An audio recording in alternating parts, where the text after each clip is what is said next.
Não, não, não subscrevo, não assino, que a pouco e pouco tudo volta ao de antes, como se golpes, contra-golpes, intentonas ou inventonas, armadilhas postas da esquerda para a direita ou desta para aquela, não fossem mais que preparar caminhos a parlamentos e governos que irão secretamente pôr ramos de cravos e não de rosas fatimosas, mas de cravos na tumba do profeta em Santa Comba, enquanto para salvar-se a economia, os empresários, ai que lindo termo com tudo que de teatro nele soa, irão voltar testas de ferro do capitalismo que se usou de Portugal para mão de obra barata dentro ou fora.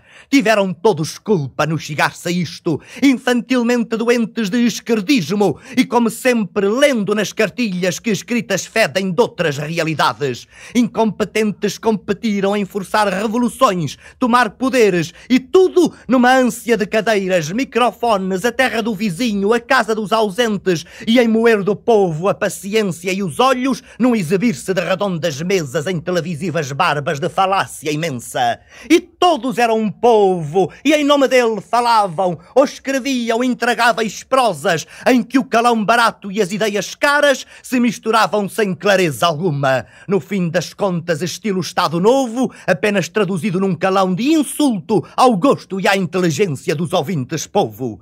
Prendeu-se a gente a todos os pretextos, conforme o vento, a raiva ou a denúncia, ou simplesmente, oh manes de outro tempo, o abocanhar patriótico dos tachos. Paralisou-se a vida do país no engano de que os trabalhadores não devem trabalhar senão em agitar-se em demandar salários a que tinham direito, mas sem que houvesse produção com que pagá-los. Até que um dia, à beira de uma guerra civil, palavra cómica, pois que do lume os militares seriam quem tirava para os civis a castanhinha assada, tudo sumiu num aborto caricato, em que quase sem sangue ou risco de infecção, parteiras clandestinas apararam no balde da cozinha um feto inexistente.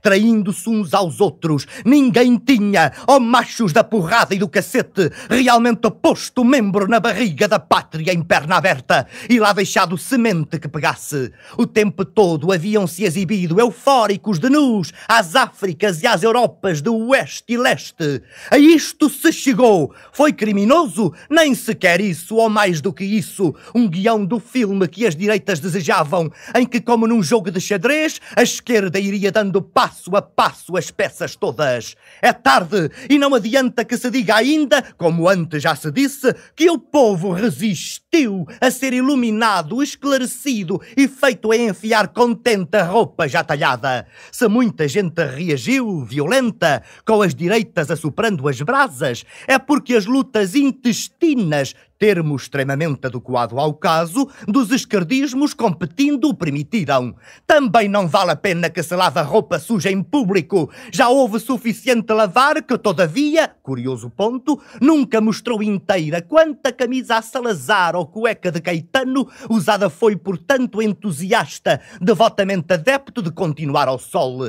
Há conversões honestas, sim, ai, quantos santos não foram antes grandes pecadores. E que fazer agora? Choro e lágrimas? Meter avestruzmente a cabeça na areia? Pactuar na supremíssima conversa de conciliar a casa lusitana com todos aos beijinhos e aos abraços? Ir ao jantar de gala em que o Caetano, Spínola, o Vasco, o Otelo e os outros hão de tocar seus copos de champanhe?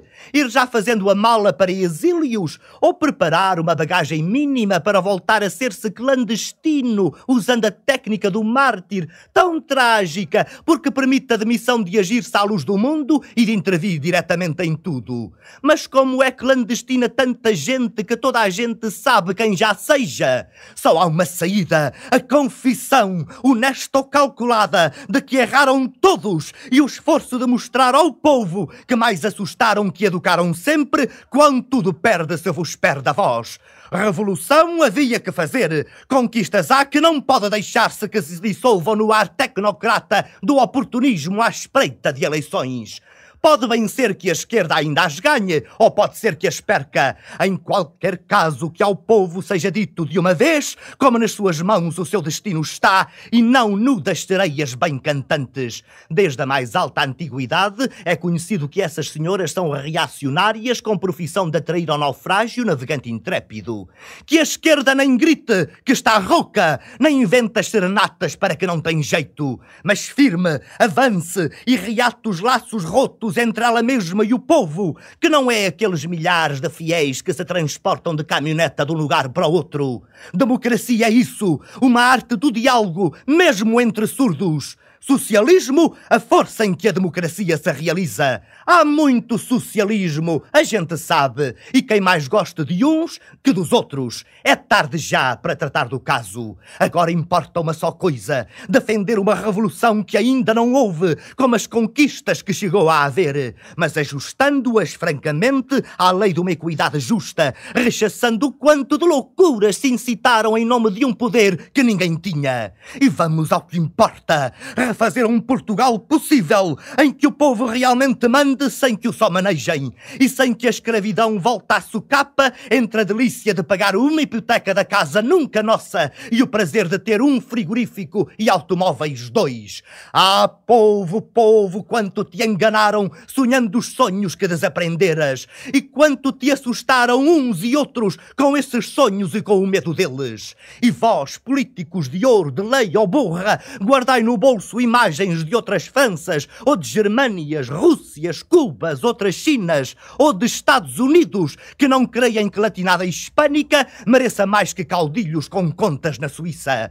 Tomai nas vossas mãos o Portugal que tendes, tão dividido entre si mesmo. Adiante, com tato e com firmeza, e com esperança, e com um perdão que há que pedir ao povo. E vós, ó militares, para o quartel, sem que, no entanto, vos deixeis purgar ao ponto de não serdes o que deveis ser, garantes de uma ordem democrática em que a direita não consiga nunca ditar uma ordem sem democracia. E tu, canção-mensagem, vai e diz o que disseste a quem quiser ouvir-te. E se os puristas da poesia te acusarem de seres discursiva e não galante em graças de invenção e de linguagem, manda-os àquela parte. Não é tempo para tratar de poéticas agora.